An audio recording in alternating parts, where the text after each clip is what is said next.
On this episode of That Kingsville Podcast, John Norton and Angela Toole from the Municipality of Kingsville join us to talk elections. Because guess what, guys? Nomination deadline's over this week. What are we guessing? And here we go. Election season in full swing. Woo! And then we also talk a little bit about the boil water advisory in the town of Kingsville with Mr. Norton. All that and more on this episode of That Kingsville Podcast. It's not in place right now, though. No, for the previous one. Yep. Drink your water. It's fine. It's fine. Okay. That Kingsville Podcast, proudly brought to you by Kingsville Brewery. Can't drink the water? Drink beer. There's a pretty simple question you need to ask yourself this summer. Why are you not at the Kingsville Brewery Beer Garden? Seriously, weather's good, patio's open, there's a cold beer waiting for you. Kingsville Brewery Beer Garden is a perfect place to get together with friends, grab a drink, enjoy some food, and spend a summer afternoon or evening in Kingsville. The beer garden has a few things you won't find anywhere else. You can try their Czech lager, their refreshing radler, and of course, pink lemonade ready-to-drink cocktail. And if you haven't tried that pink lemonade yet, put it on your list. It's not beer, it's not something you'll find at the LCBO, and it's become one of those drinks that just screams summer. So good. It is fantastic. So good this year. We were drinking it on the weekend. It's delicious. So whether you're looking for a place to meet up with friends and unwind after work, simply find a really good excuse to sit outside with a cold drink, head on down to the Kingsville Brewery Beer Garden. Great drinks, great atmosphere, local brewery. And the only real question is, why did it take you so long? Check out Kingsville Brewery and the Beer Garden for part of your summer plans. Decks. Yeah, grass and decks. And then cold beer. Open Friday through Sunday. Check their Facebook for all the food truck and entertainment options. Kingsville Brewery Beer Garden. Come for the beer. Stay because you don't want to leave. Thank you, Kingsville Brewery, for supporting That Kingsville Podcast.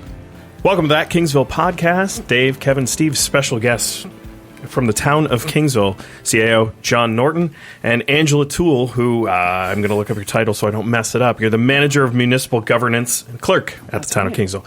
Thank you for coming on the show. Thanks for having us. Thanks for having us. Election season, big time in town. We're in the final moments beforehand. So we wanted to have you on just to kind of discuss through, because it's going to be a big topic over the next few months. There's a lot of things that have to happen for, a municipal election. And, Steve, Kevin, and I, we've had some discussions beforehand about candidacy, who's been selected or who's announced their candidacy and how things have to go. So there's a lot. And election season's going to get into full swing here in about 7 days. So, Angela, it's your first year here in the town of Kingsville handling the elections. So this is my 10th year working for a municipality. I have been with the town of Kingsville for almost 3 years now, but this will be my first election cycle with the town. Yeah, welcome. So a little history. Mr. Ryanson over here has been... Mr. Ryanson, we professional. Through the years, he wrote for the Kingsville Reporter and the Meet the Candidates event, which we'll be announcing a little later in this episode. Something that we felt that we could help facilitate to get the word out about candidacy and who the individuals are that we'll be all voting for potentially. So, welcome to the fold. Thank you. So, elections, one week left.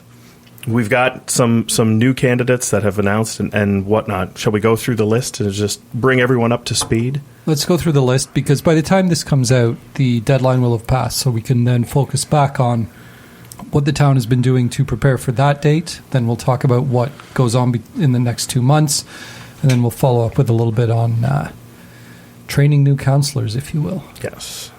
So, as of, what is today's date? Tuesday... Do you want the sounder? Yeah, please. Last one. The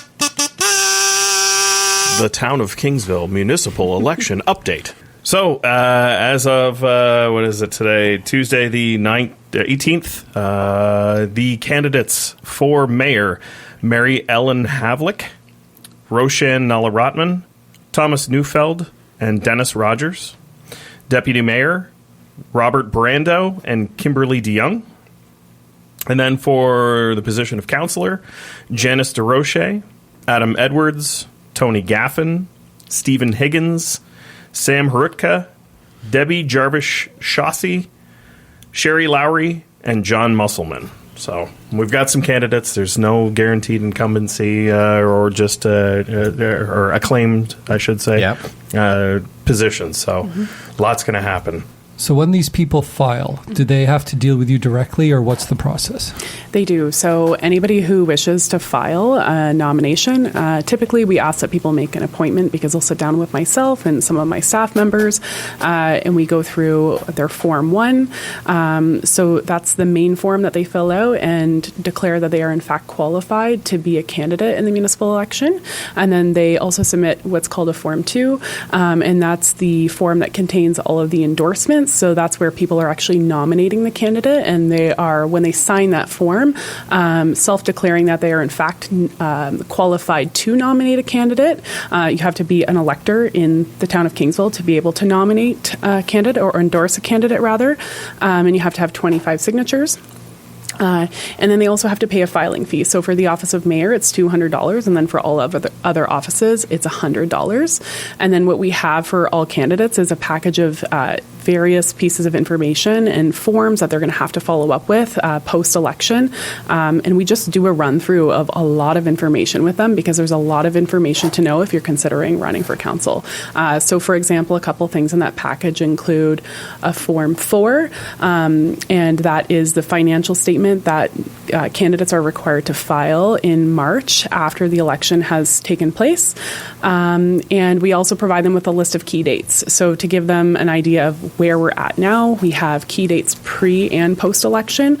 So there's a lot of things happening. There's a lot of deadlines coming up soon. We want to keep them on track, so we show them where things are at, when things happen. So, for example, you touched upon the fact that, nominations are coming to a close. They're coming to a close this Friday, August 21st at 2 p.m. That's the deadline for people to file. But then we're giving them dates like when are our advance votes? When do you have to file a certain form? Post-election, when's our inaugural meeting?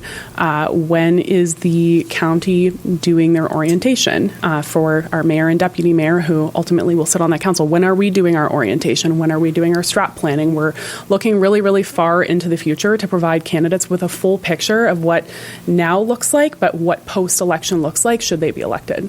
Well, it gives them an idea of workload. It does, yeah. You mentioned the endorsements. Do you have to go through and vet them to make sure that they are residents? Is that or do you just put your trust in the candidate? No, the trust. I've always wondered this. The trust is actually with the endorser. So when an endorser signs a Form 2, they are self-declaring that they are in fact qualified to endorse the certain candidate that they are in fact endorsing. When I do a run-through of the Form 2, I'm counting. I'm making sure you have 25 signatures or endorsements, and I'm actually looking for completion as well. So if I find that something hasn't been completed, it's an opportunity for the candidate. A lot of times it'll be like a missing postal code. They can go ahead and they can fill that out themselves. It's just a signature that they can't touch of the endorser. And a Form 4 is campaign finance. That is, yes. What's a Form 3?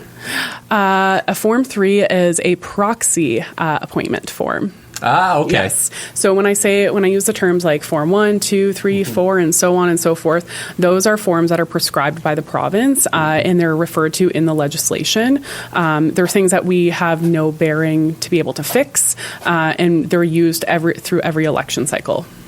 So then the deadline comes. What's the actual date of the deadline for nomination? So it's this Friday, August 21st at 2 p.m. That's the date in which people must file by.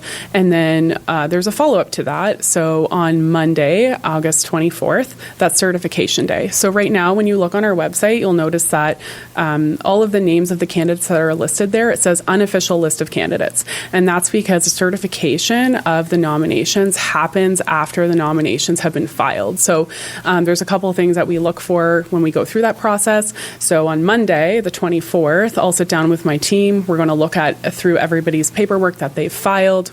We've already had our eyes on it. We've done a preliminary review, but we're going to get our eyes on it again. And then it's up to me as a clerk to go ahead and certify that a candidate is in fact, qualified to run in the election.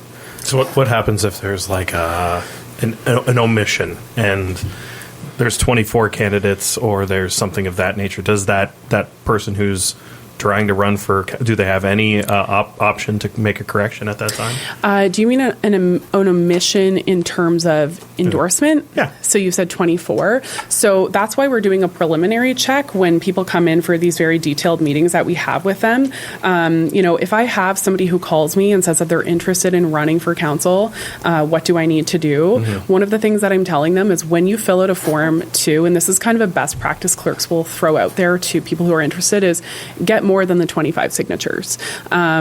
Just because, if somebody is in fact not qualified to endorse you, you have another signature that you can fall back on. So always get more than the 25.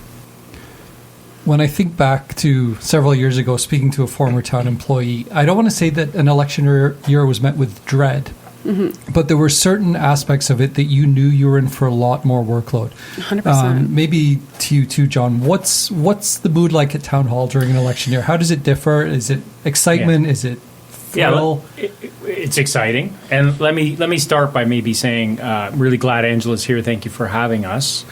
Angela is our clerk, and as you can tell, she's very proficient with the technical issues related to the election, right?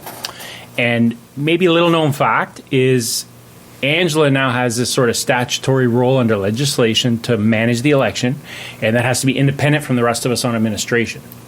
So when you're asking all these questions like what happens on Monday when she sits down and goes through the paperwork, she'll sit down with her team. I'm not a part of that process. None of the rest of the administration is. It's important that we're not involved in the election, right? And so any disputes or issues that come up during the election, that's Angela's call. So she, follows best practices, she follows the rules and the legislation, but she's basically running this election. But back to your question. Your question is, what's the mood at Town Hall? Obviously, it's an exciting time, and we are really looking forward to working with the new mayor and council. My job is to make sure, I guess, that we have the administrative team ready. We have things in place for training, and we're ready to go. So that's what we're working towards now. Angela's probably mostly focused on what happens up to the election, making sure, we have a good and fair election. And then, my job is probably after that in regard to making sure we're ready to go with the new council to find out what their priorities are, what they want us to start working on. You mentioned the ever-changing landscape about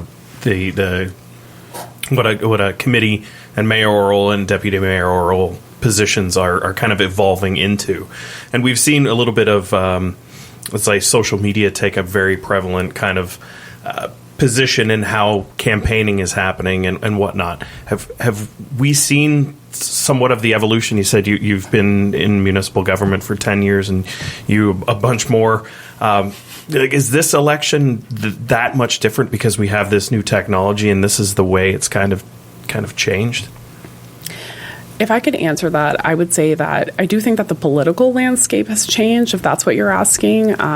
This is my third election cycle. I started in municipal right before the 2018 election. So I worked the 2018 election, I worked the 2022 election, and then now I'm working the 2026 election.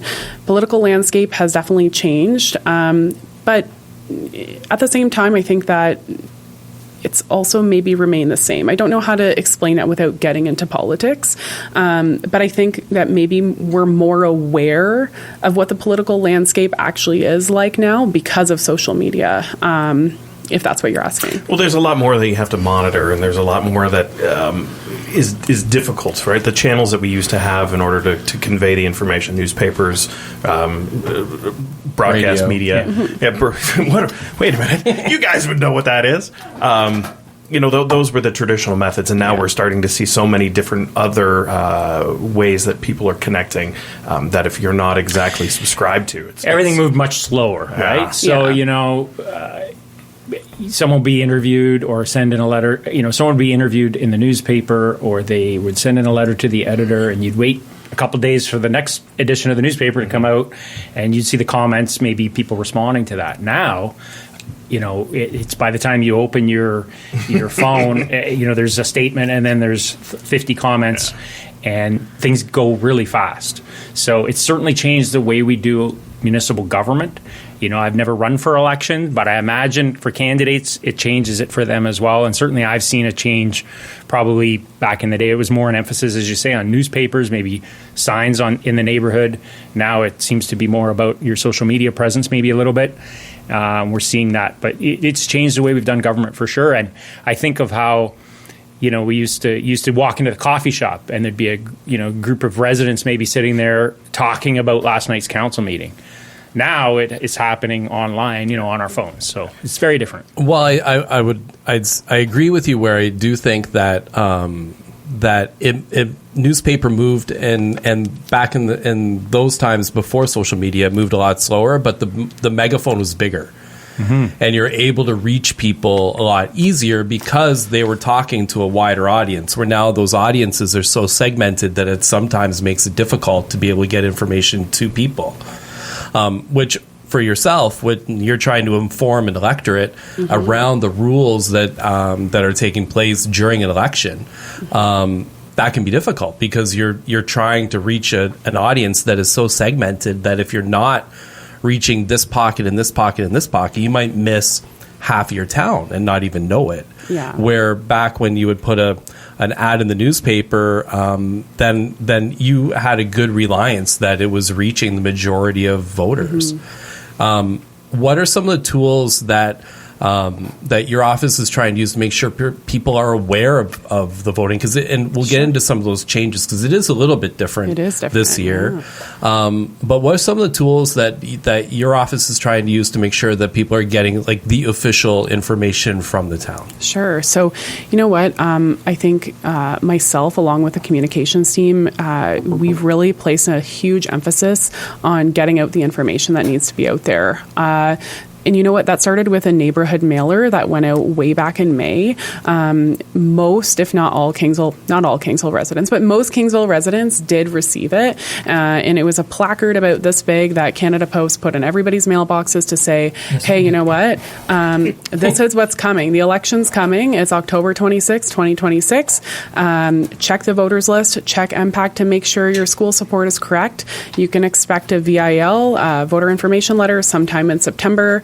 And then, step 3 is get out and vote. So, and very simply, we said it's an in-person election with paper ballots and tabulators, and you can vote anywhere this time. And flip over to the back to see what all your voting options are. So we have 3 advance vote dates, and then we have voting day, obviously, several locations, and so that's the first thing that we did.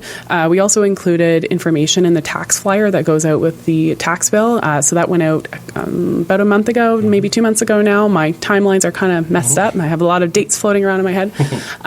But we've also done traditional radio ads. We've had ads in the Essex Free Press. And, we're just working to put out all the information that we can, and, any channel we can use, and on social media too. On the town's Facebook page, we're running things constantly, trying to make sure that people are updated. We've used pretty much any channel we can, and any time we have an opportunity to get information out, we are.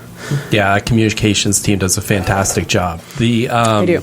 They really do. So when it comes now to after you have your candidates certified, so now you have your official list, then I think for a lot of the public, the next step would be starting to see signs. Right. Yeah. And so when does that officially begin for the candidates? Sure. So the town does have an election sign bylaw, and per that bylaw, candidates can start placing signs in lawns starting September 11th. So 45, the bylaw doesn't specify a certain date. It just says 45 days in advance of a regular election date. And then those signs have to be out of the ground by October 28th.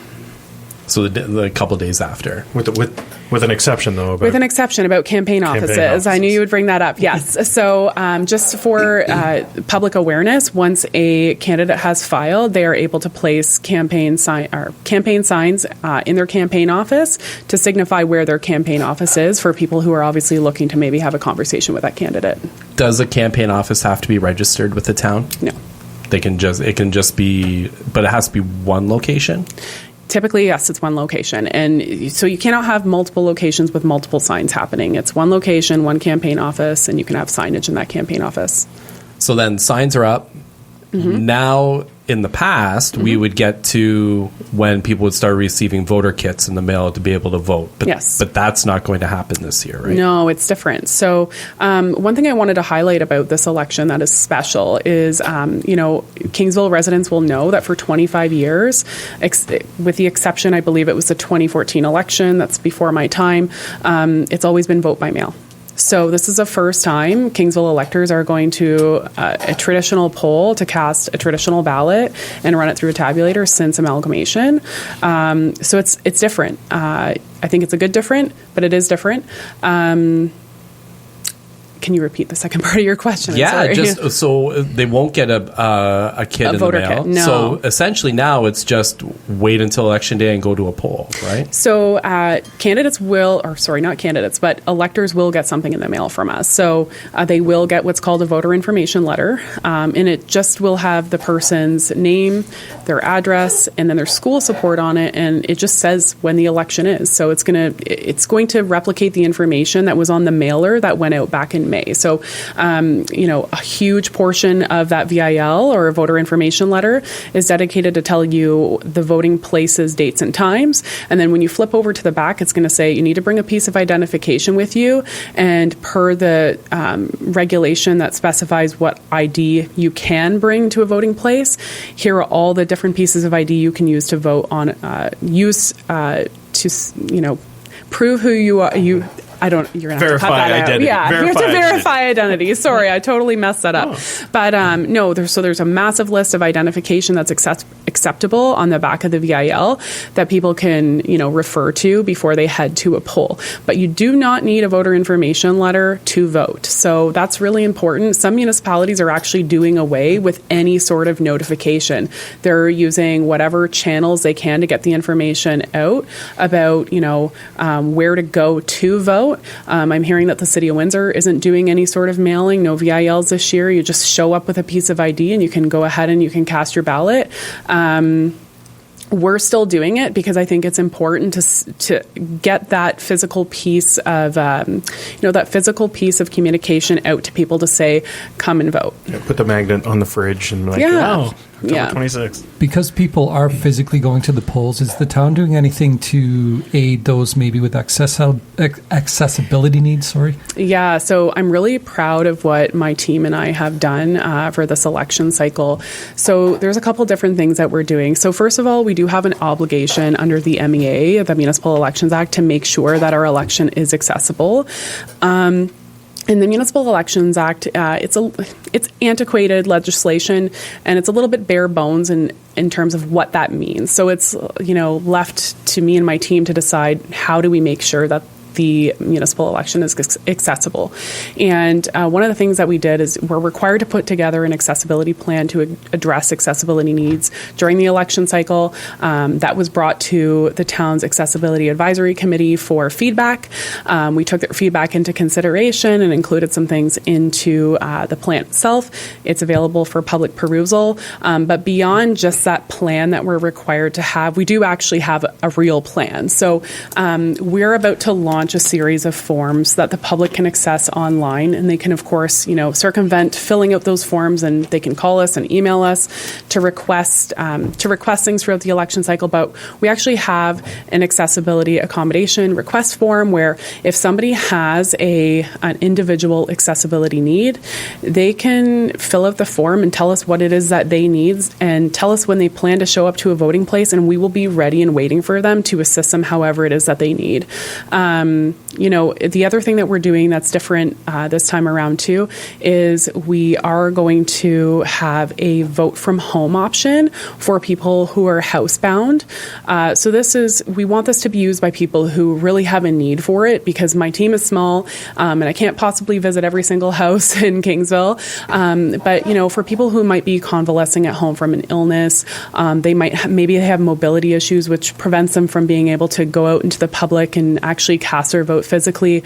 We're happy to have my mobile team go into somebody's home at request and collect a ballot from them. And we also want to provide, as a thank you to caregivers, if they are also a Kingsville resident, we want to provide those caregivers with an opportunity to vote when we're at the home collecting the vote from the elector as well.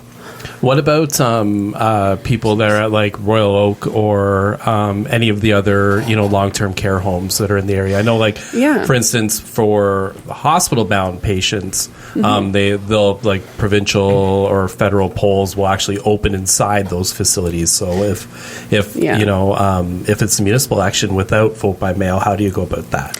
Sure. So the Municipal Elections Act actually has rules around that as well. So we are required to visit long-term care and retirement homes that have a certain amount of beds. So I have for months now been talking with our long-term care and retirement homes in Kingsville, and we're actually all set up to go and set up voting places in those facilities.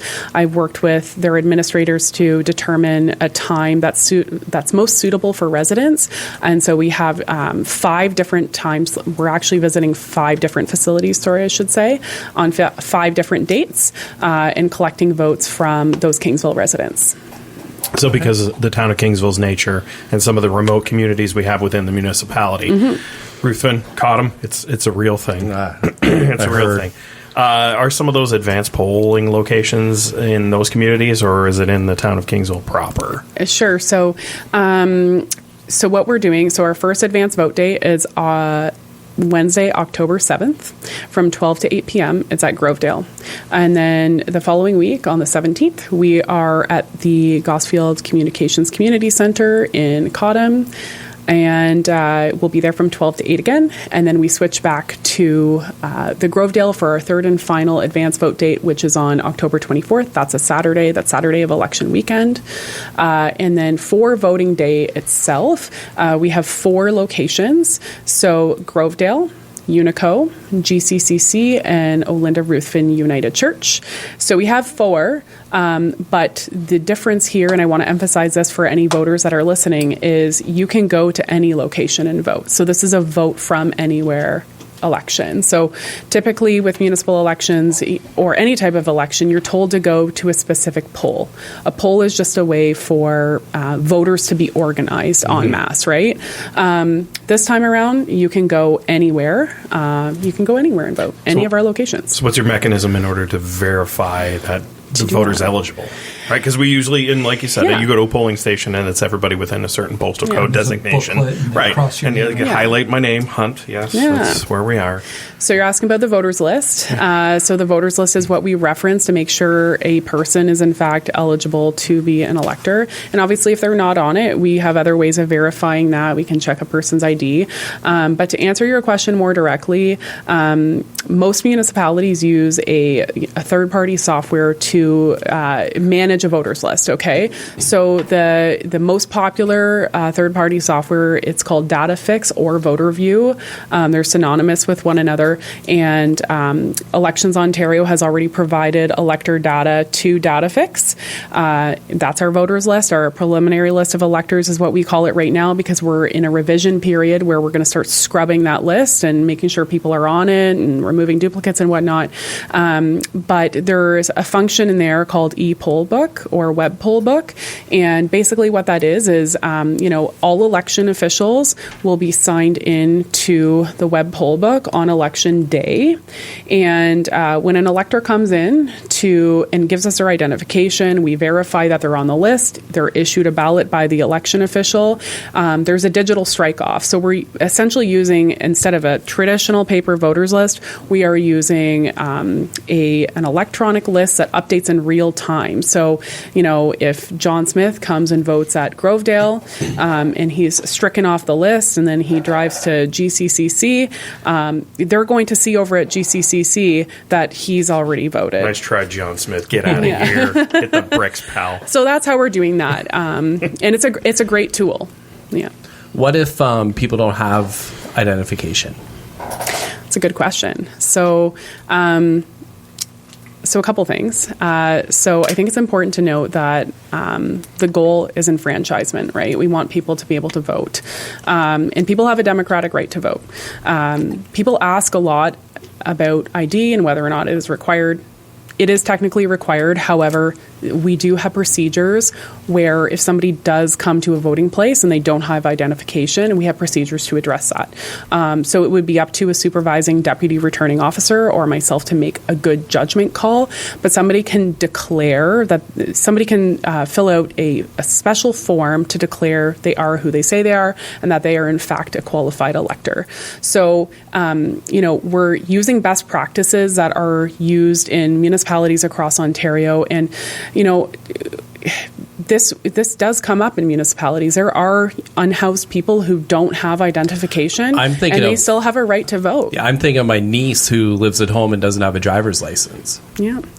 Well, there are lots of acceptable pieces of ID. So I will say that. So, you can bring us a bill that has your name on it and and your address, your qualifying address, and maybe, What about a high school student card? Like somebody who is maybe 18, isn't driving or anything like that. Is that an acceptable piece for somebody? It's not not necessarily in the regulation to say that that's an acceptable piece of identification, but we could always use that piece of ID and supplement to the form that we have, the declaration form on somebody's identity, if we didn't necessarily feel comfortable taking that form. Just that form. Okay. Yeah. Passports. Those are other acceptable. Yeah, I think that the main pieces of ID that come to mind when we talk about ID, so a driver's license is the best piece of ID that you can bring with you because it should have your qualifying address on it if you are a resident. If you're a non-resident, it's going to be a little bit different. So maybe, if you're on the voters list, great, and you have a piece of ID, your information's correct, that's great. But if your information isn't correct, and you have that piece of ID that, shows us that you're a non-resident, or maybe you're not on the list and you're a non-resident, but you have a piece of ID, you're required to fill out a form to add yourself to the list, but maybe, we have other ways to verify, right? And there are other things people can provide to us to verify that they are who they say they are. So from August 25th to October 7th, is there a chance for you and your team to breathe, so to speak, or is it still, there's so much going on, so much to happen? What goes on in those 6 weeks? Oh my goodness. So, no, there isn't a chance for us to breathe. I wish there was. I really wish there was, but there's so much to do. Today I had training with our tabulator vendor. I have a lot of information to provide to them. So on Friday, even though it's nomination day, I have to get them a list of candidates so that they can start putting our ballots together. And then on Monday, I'll follow up with them to confirm people are, in fact, certified candidates. I just formalized our ballot proof. And then we have to hire election officials too. So we have a posting currently on our website under the Work Here tab. We're hiring all sorts of election officials to help us administer the election. And, we're going to have to interview them. We're going to do quick interviews, and then we've got to train them. I've got to make sure our internal staff are trained because we're also going to use internal staff to help administer the election. So there's a lot of training that's going on. And there's just a lot of, small details and moving parts that you wouldn't even think of that we're having to think of on a daily basis. Like I'm constantly going to my notepad and be like, oh my goodness, I've got to get more privacy sleeves. It's a little thing that you don't think of, but when you vote in a provincial or federal election, you're given a ballot, you're given a privacy sleeve with it. I have to, finalize my ballot order. How many ballots do I order for each, station? Yeah. At any given time. Yeah. So, your third election, I guess, process. What are the lessons you learned from the first two? First one's going to be brand new, all whole big eyes. But second time around in 22, there were some lessons learned. What are you bringing from those experiences to this one now that we're here in 26? Yeah, so that's an interesting question because the previous two elections that I worked were electronic elections. So, when with my previous employer for the 2022 cycle, I don't want to say that it was easy, but it was a lot less work than running a traditional election is, because there are so many moving parts, and you're actually, thinking about the physical setup of a voting place and every small detail, like how many Sharpies do I order? Like, you're thinking about like very, very fine details where you don't really need to think about that when you are administering an electronic election and you're working with a vendor who, like, there's still a lot of work that goes into it, don't get me wrong. But, you're providing information and they're doing a lot of the work for you, and voting is hosted on a platform. Mm-hmm. We are hosting the voting. We're hosting that in facilities, and it means that we have to staff those facilities. So Kingsville did an electronic election in 2014. Uh-huh. They did. Steve and I wanted to smash our heads against the wall that night when the results didn't come out until that was the bat signal night. Yeah. Forever. Okay. Yeah. So what about dealing with the candidates, right? There's got to be some lessons. There's many different persons. I got a question for you too, as well, because you got to deal with them. Well, I feel like everyone's dealing with them. I'll say, I think the biggest lesson is to just have a lot of patience. Some of our candidates are incumbent, but others are learning, right? So I'm sitting down and, providing any information that I can to a candidate to make sure, they're filing their nomination correctly, they're going to follow election rules, and,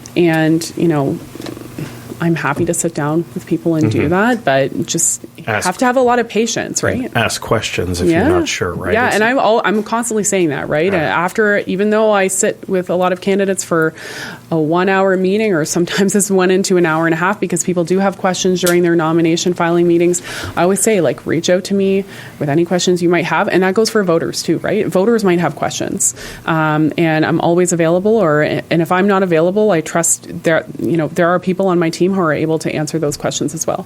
So are there, with the rules and the stipulations about signage and the bylaw and whatnot, how are you policing the current landscape and what candidates may or may not be doing that may or may be in violation of some of those rules? Are you talking about currently and there's I've not heard of any. So how are you monitoring to ensure that the candidates and their eligibility is still valid and they've not infringed upon any? Is it just word of mouth reporting? So if you're talking about, if we're using the sign bylaw as an example, sure. We've had a provincial and federal election cycle since the last municipal election, and our sign bylaw is also applicable to federal and provincial candidates, okay? Honestly, the bylaw takes care of itself when it comes to policing, and the community will give us a call. People in the community will give us a call if they see a sign that they think is on public property where it's not supposed to be, and then we deal with it accordingly.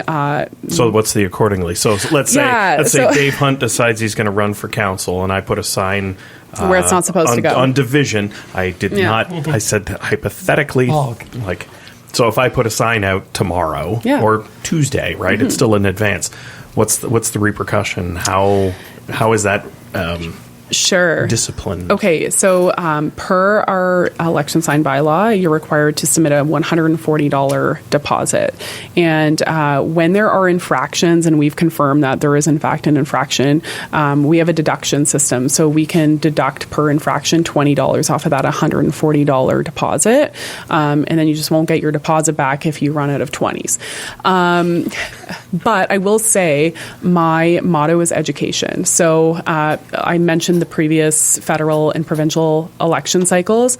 I did get complaints during those election cycles, and my first course of action is to call the candidate or the candidate's campaign office and say, hey, I just had a member of the public call.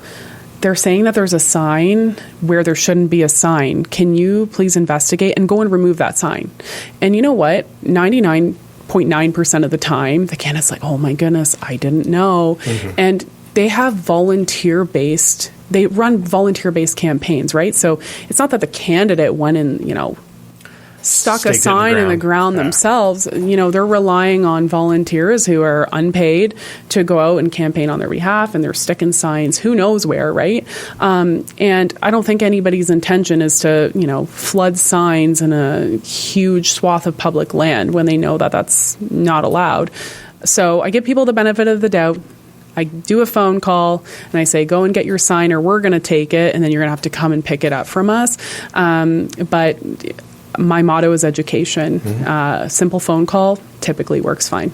Do you want to pose your question to John before we get into election night itself? Yeah. Okay. So, John, you've had a new council 4 years ago, and they've got their personalities, they've got their understandings. A lot of those individuals aren't choosing to run either for the same position or at all this time around. What are the first few weeks when a new council comes in to the administration? How does that look? What are the steps that we do to onboard the new council? Yeah, so that's a good question too, and we are planning for that. So what we have scheduled in November are some training sessions. So we offer training sessions to all of council. We also offer an opportunity, obviously, for them to come together as a group and meet each other. They have their inaugural meeting, which is on November 16th. November 16th. They get sworn in as councillors. Then after that, they are officially the council, can make decisions. We're heading right into budget season in December. We pass our budget, hopefully, the beginning of December, so we will have a draft budget for them. We'll educate them on what that looks like and how that process works. Obviously, they get some training, too, on basic things like how a council meeting happens, and we lead them through some of those education sessions, and we educate them as much as possible on some of the legal things they need to know about being a member of council, obligations they might have, duty of care, what it's like to be a member of council and make decisions, and our role as administrators, and we're there to advise them, and they're there to make decisions, and so that's kind of what we do. We've done this several times in a row, and I'm ready to work with whoever. I mean, so we may have a council that looks very similar somewhat. As you say, there's a couple changes that look like they're for sure going to happen. We'll know after Friday. But we could have a council that looks the same, but we could have a council that's completely different. So, and we're ready for either option. We're happy to receive, whoever is elected, and we will work with whoever's elected. So does the idea of passing a municipal budget in December is relatively new. It used to happen closer to the end of fiscal, which is the March 31st. Does the makeup of council make you think maybe it's too quick to ask them to pass a budget in like their second or third meeting? Because that's really they get 4 kicks of the can to pass a budget as in a term of council, and that's to do that in meeting 3 is almost torture. I think that's a good question, but there's a couple things I'll say about that. You're right. It maybe depends on whether you have a lot of people who've been on council or whether you have everyone new. But they'll have some choices here, right? I mean, little known fact is that council actually can vote how they want to vote. So one of the things they can do is choose to defer a decision. So we will bring forward that budget. It'll be ready for them, which is a draft budget. And then if they say to us, no, we want to do this in January or February or March, we'll do it when they're ready to do it. So that'll be their option. And I think, but the flip side of that is that we have a lot of routine business that still needs to get done. And so it makes sense to kind of maybe pass what I'll call a middle-of-the-road budget and have that ready for them so that maybe they want to adopt that without making any radical decisions, knowing that after the new year, we then start our strategic planning process with the new council. What we'll do is we'll bring forward the old strategic plan that this current council prepared now 3.5 years ago. We'll ask them to review it. We'll ask them what they want to change. We'll ask them what their priorities are going to be for the 4 years. And really, I use that document. That to me is probably the more important document than the budget, because the budget, so much of the budget is already spoken for. I mean, frankly, we've already received, notice, for example, from the OPP on what to anticipate in the OPP contract, where, we have all of these different contracts. We have labor costs. We have, our standard capital program. So we have a lot of that's happening. We'll probably just do a middle of the road budget. And the big question is going to be, what do they want to prioritize for their 4-year term? And because of the timing of the election, that really takes place after Christmas. Probably spend a good, 2 or 3 months at that, because we want to, we'll recommend to council that they do a lot of public consultation as well, so that they've consulted with the community, had opportunity for public feedback, given their own input. And then that to me is the kind of critical document, because it forms the roadmap for their 4-year term. I carry the current strategic plan in my briefcase with me everywhere I go, so I have that. And that really does, I do. Yeah, I know you do. Your reference is like, wait a minute. I have that with me, along with directions from council, and that's what forms our direction, right? And, so that's what we're looking forward to creating now. So then maybe you keep aside a bucket of money in the budget to then put towards whatever they decide then are priorities for that year?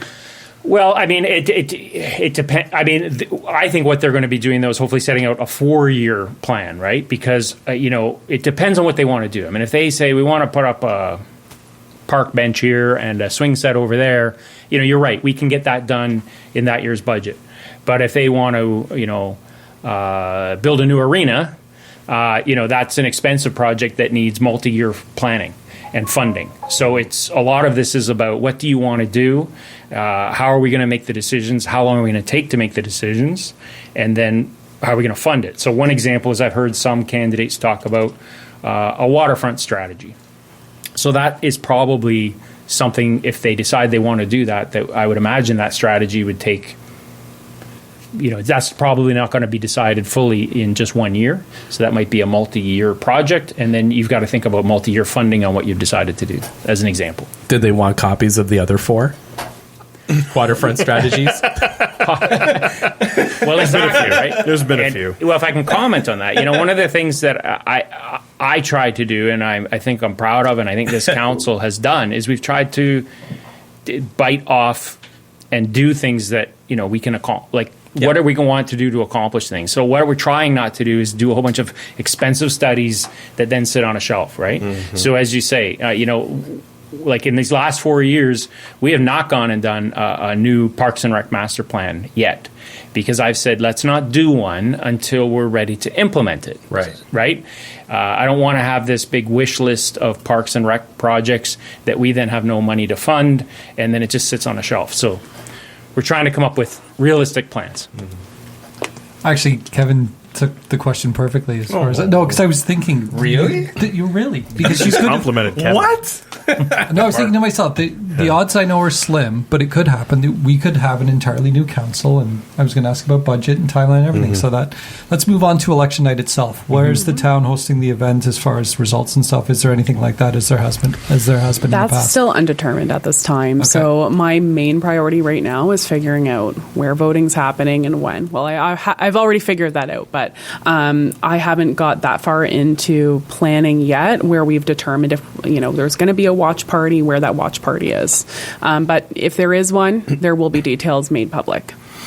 I mean, 4 years ago, we had a bit of an event at the arena. Yes. Yeah. We were there. You were there. We were there. But the results went live for everyone. So at the same time. So really, times are changing in the sense that whether you're at home, looking at it on your phone, or whether you're at that event, you found out at the same time. So I think, again, that's a change that I've seen obviously over 20, 25 years, with technology. Mm-hmm. So when people come in and cast a ballot, what does it look like from your point of view? Like what process? So I marked a ballot, I put it in the sleeve, I handed it in, put it in the box.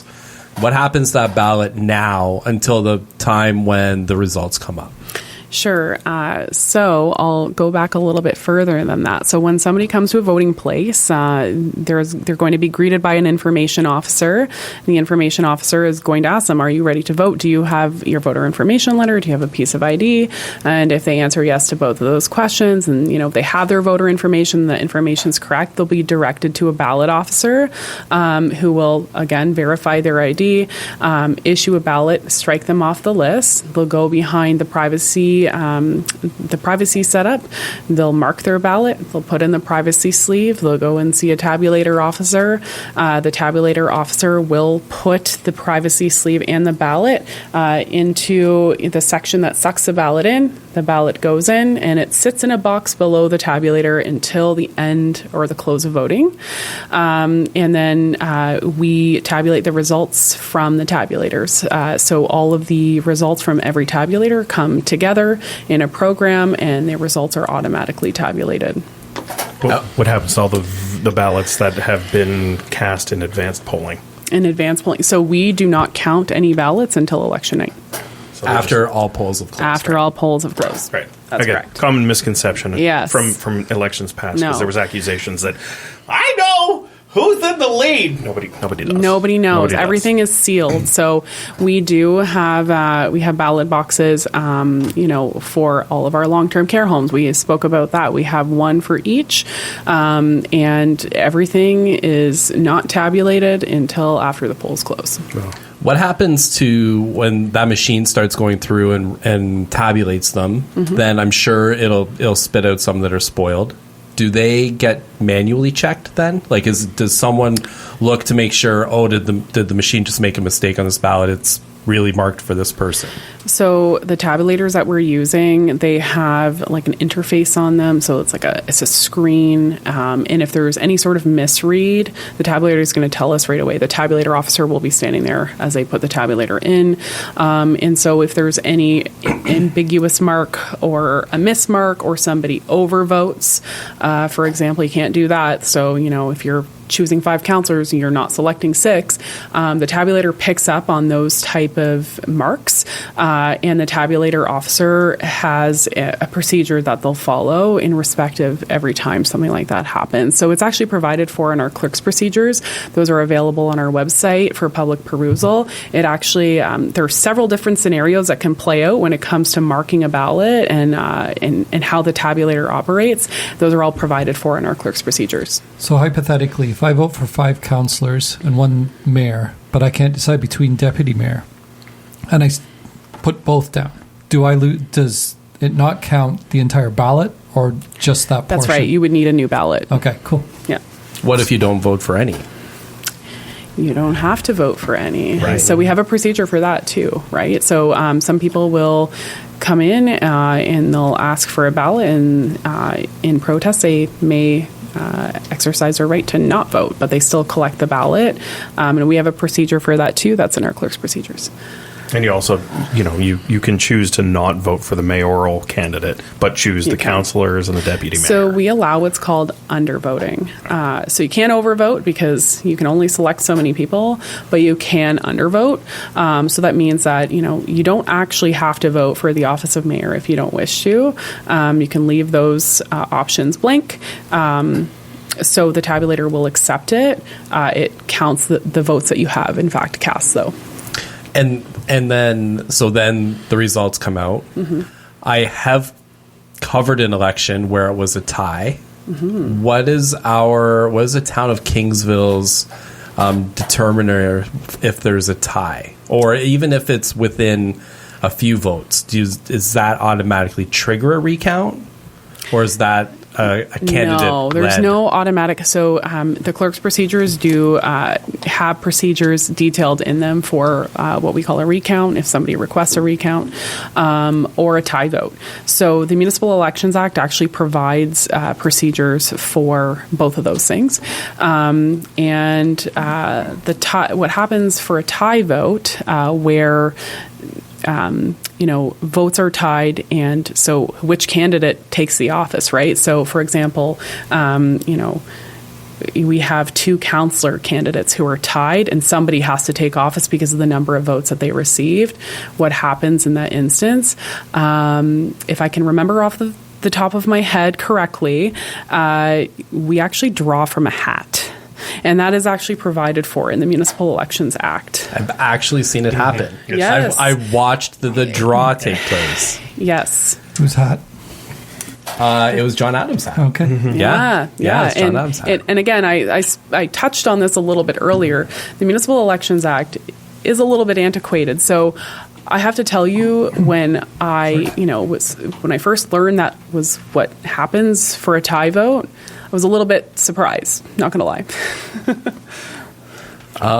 Well, yeah, lots going to happen between now and October. So, Yeah. We'll be through the facilitation of the town of Kingsville. We'll be hosting our Meet the Candidates event at the Lakeside Park Pavilion on October 6th. More details to come. Again, thank you very much for helping.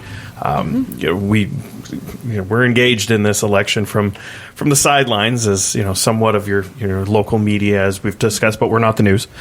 So, but yes, thank you very much for coming in and helping You're explain. welcome. But we've got more questions for Mr. Norton here before we Man, do wrap we it up wanna- today. This went long. Do we want to maybe see No, if- we got 10 minutes. we got 10 minutes? Yeah, All right. Well, I want to ask, how strong is the drink the day after an election? Not strong enough. Rubbing Yeah, alcohol. Angela will have a well-deserved several days off, you can imagine, after the election. Yeah.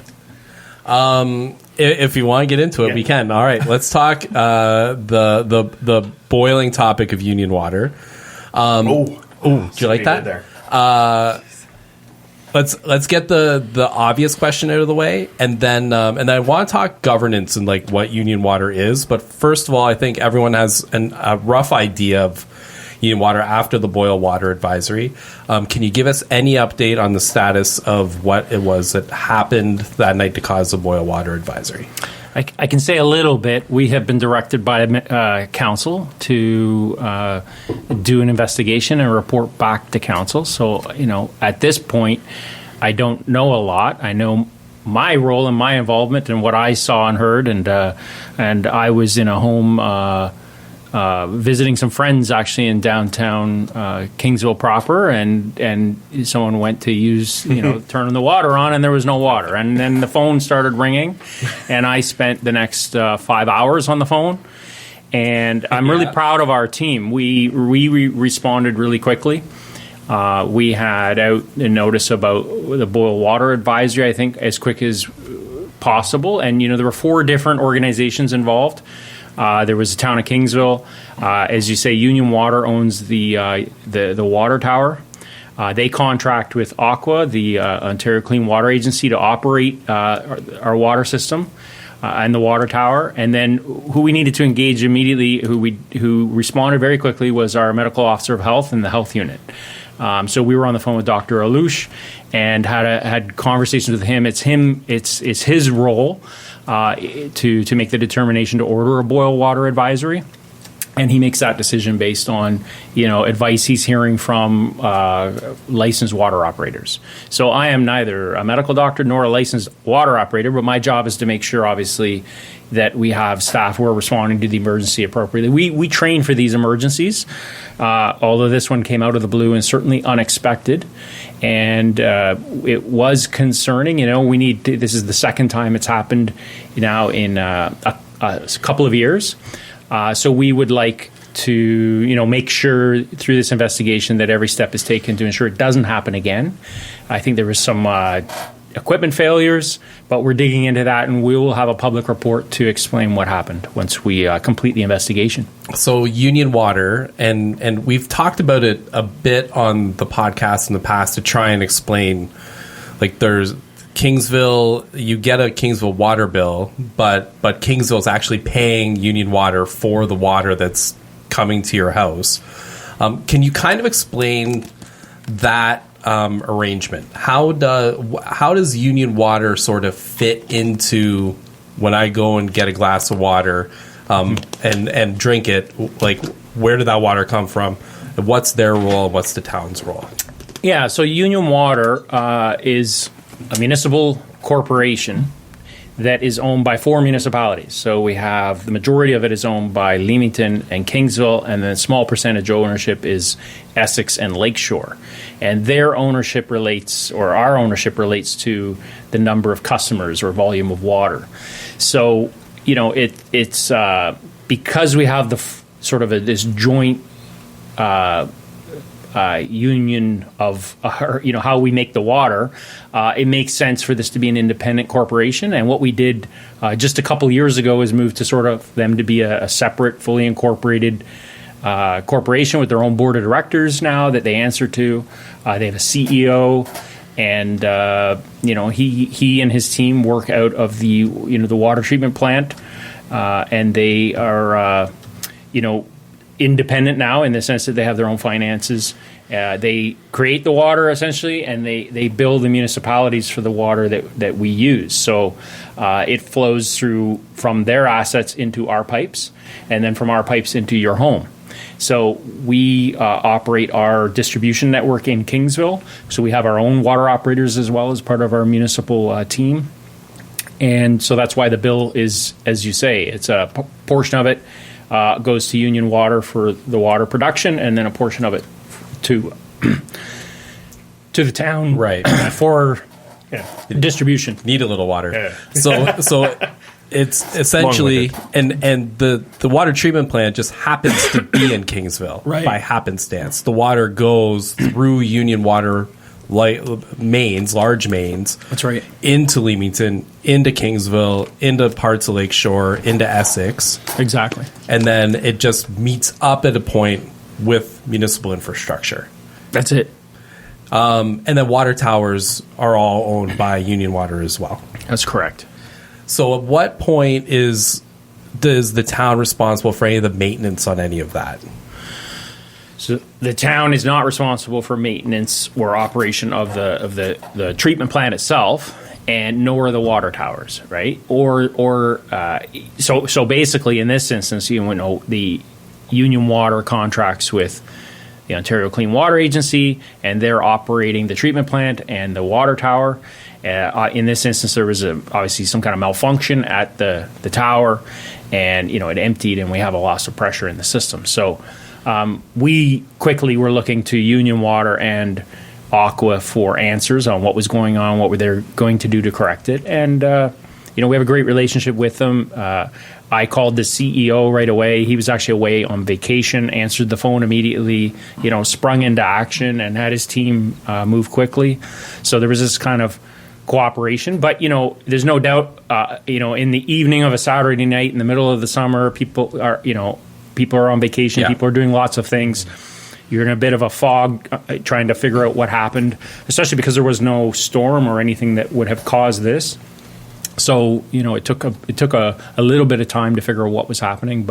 And then our minds quickly moved to the issue of, our first priority that night was health and safety. So as they were able to get water flowing again into people's homes and get the water pressure built back up in the tower, we had to think about, is it safe? Is it safe to drink? So that's where we're reaching out to the health unit, and we're getting advice from the licensed water operators about whether there needs to be a boil water advisory. So from on the council briefs, there was a motion that went to council this past week that essentially the motion reads, and maybe you can explain what it actually means, that the board of the Union Water management system is be dissolved. And that board used to be made up of majority Leamington and Kingsville, and then a couple of members from Essex of councillors, and I think there was some lay appointees on there as well. Right. So that board is now dissolved. So why dissolve it, and then what takes its place to make sure that Kingsville still has a voice there? Right. So that board and that report came to council just coincidentally right now. We've been planning that for months and had nothing to do with the emptying of the water tower incident. But the new corporation has a new board of directors, and they've been functioning now for a couple of years. So, the legal team just basically said, we need to dissolve this old board. It's just sitting there, and it doesn't exist really anymore except legally on paper. So every municipality is passing a bylaw to dissolve it, which are the 4 municipalities involved. So that's all that was. It was just sort of some legal paperwork to wrap up this old board. But that relates to the fact that we've created this new corporation that's independent now. They'll be able to, they run now their own finances without relying on the finances of the municipality, which is helpful. So they can take on their own debt as they need to expand or take on capital projects. Additionally, they, make their own decisions, and we've moved to a board that's a combination of both elected officials and independent sort of members of the board who might have qualifications that, are needed on a professional board. So that's kind of the model we've gone with, where the old system back before incorporation was mostly focused on elected officials. So I think this brings the intention here is to kind of move them forward into the new times and have them focus on doing what they need to do best, which is provide us clean drinking water. I'm just going to follow up. That doesn't change any of the actual ownership. The town of Kingsville still owns the same amount of percentage of Union Water. That's correct. Yeah. Yeah, I think the reaction to the incident was as best could be, as you described. Weekend evening in the middle of summer. It was only until you turn the tap, like, wait a minute, something's wrong. I know we didn't have any in our neighborhood, so we were, we're kind of a big deal. Moving our neighborhood, there was no water pressure loss. I was at the rodeo. Okay. Yeah, you were at the rodeo. But yeah, all the reaction, all the communication, we saw it across social media. Councilors, mayor, deputy mayor, everyone was out there trying to get the word out. Hey, we're addressing the issue. We understand it's happened.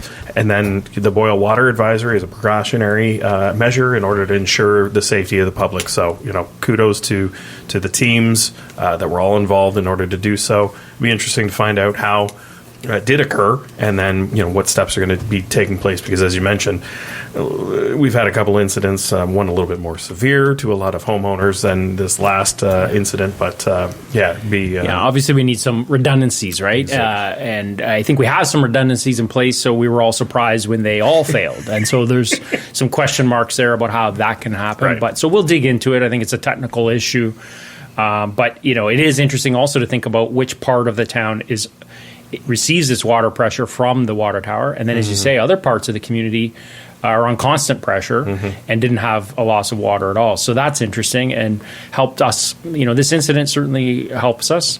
And as I said, we do training. We actually have training coming up in September. We do it several times a year, where we have conversations and training among our team for how to respond to various incidents. So, we've done ones in the past where, what happens if there's a storm blows through town, or a tornado?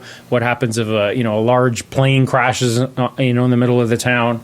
Maybe this time we'll focus on what happens if there's a water emergency like this happened. So it's always good practice for us in the sense of, through these training exercises, I think it kind of showed that we were ready to go. And, in minutes I was on the phone, as I say, with CEO of the water. I'm on the phone with the mayor.